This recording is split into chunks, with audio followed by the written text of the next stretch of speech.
नमस्कार। आज हम लोग दर्शन शास्त्र के उस संवाद के बाद पुनः एक नए विचार के साथ आए हैं और पिछली वार्ता में आपने कुछ दार्शनिक शब्दावलियों के साथ एक परिचय प्राप्त किया था और अपने पिछले संवाद में अग्निज ने एक बात कही थी कि हम अपने इस फिलॉसफी विषय का भी एक क्लासिफिकेशन करते हैं।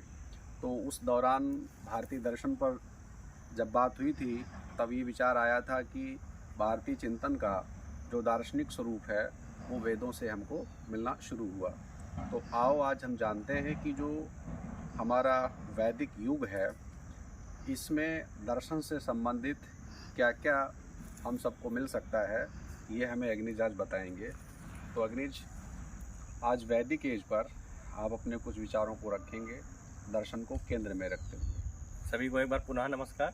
जैसा कि आप जानते हैं कि मैंने एक हिंट दिया था कि वैदिक एज से जो है हमारे भारतीय दर्शन की शुरुआत होती है। तो हमारा ये मोटिव है कि क्यों ना हम सब एजों के बारे में थोड़ा थोड़ा हाईलाइटिंग फॉर्म में बताते चलें।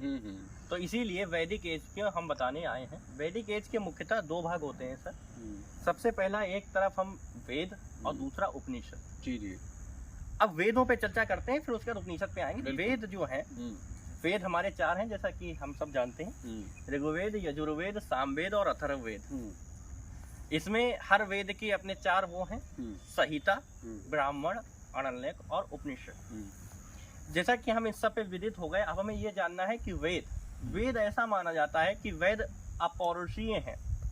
अपौरुषीय मतलब ये किसी पुरुष द्वारा नहीं लिखे जा सकते, क्योंकि ऐसी फिलॉसफी उस समय कोई पुरुष लिख ही नहीं सकता, ऐसा माना जाता था।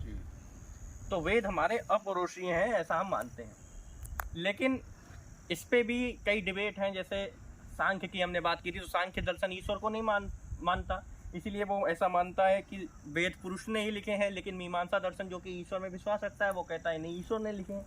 तो इस पे चर्चा है। इसी के साथ साथ हम ये भी बताएंगे कि वेद, तो ये एक डिस्कशन चलता रहता है, लेकिन अभी हम लोग वेद को अपौरुषीय ही मानते हैं। और ऐसा माना जाता है कि वेद को जो व्यक्ति कलेक्टिव फॉर्म में लाए, वह व्यक्ति का नाम वेद व्यास था। जी।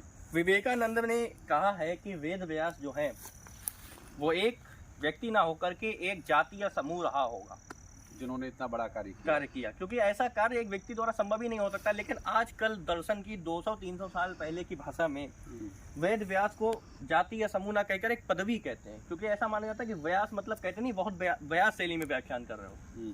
तो वैसे ही व्यास मतलब एक जो लंबी शैली में व्याख्यान करे, वेद मतलब वेद लिखे, तो इसलिए वेद की रचना। तो इसीलिए बाकी वेदों में फिलॉसफी कैसे डेवलप हुई, एक दो उदाहरण लेते हैं। जैसे पहला उदाहरण है ऋग्वेद का बड़ा प्रमुख वाक्य है, अहम ब्रह्मास्मि, मैं ही ब्रह्म हूँ। एको अहम द्वितीयो न अस्ति, एकम सत्यम विप्रा बहुधा वदंती। एक ही सत्य है और वैसे तो बहुत ही बातें कही जाती है, लेकिन ट्रुथ जो है एक ही है। तो ये हमने बात करी वेदों के बारे में। अब जैसा कि आपके द्वारा प्रश्न पूछा गया था, तो एक भाग हमने बताया था उपनिषद भी है। उपनिषद जो है, ये बात के बहुत ध्यान से सुने आप लोग कि उपनिषद जो है वो जो है रियल फिलॉसफी है। उपनिषद में रियल फिलॉसफी है।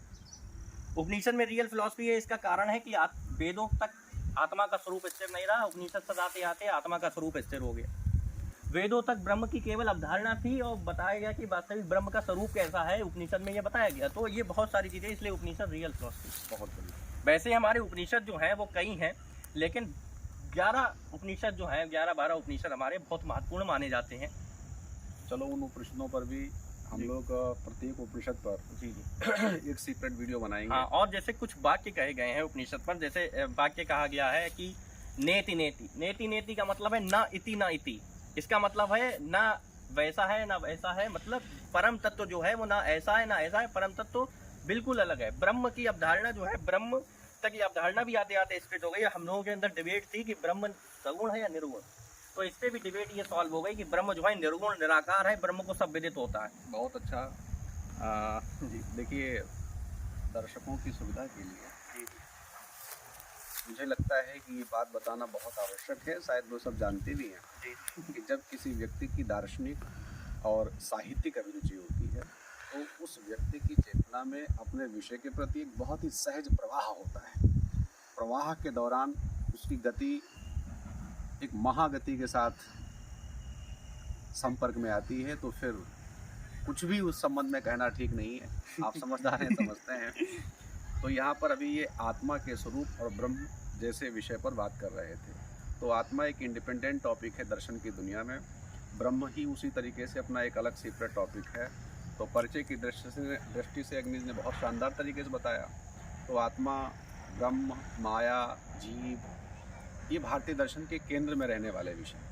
तो उन विषयों पर भी हम लोग जानेंगे कि क्या होता है जीव, क्या होती है माया, क्या होता है ब्रह्म और क्या होती है आत्मा, क्या है इन सब चीज़ों का स्वरूप, क्या है इनकी विशेषताएं। तो आज के लिए इतना ही, फिर मिलते हैं। धन्यवाद, नमस्कार।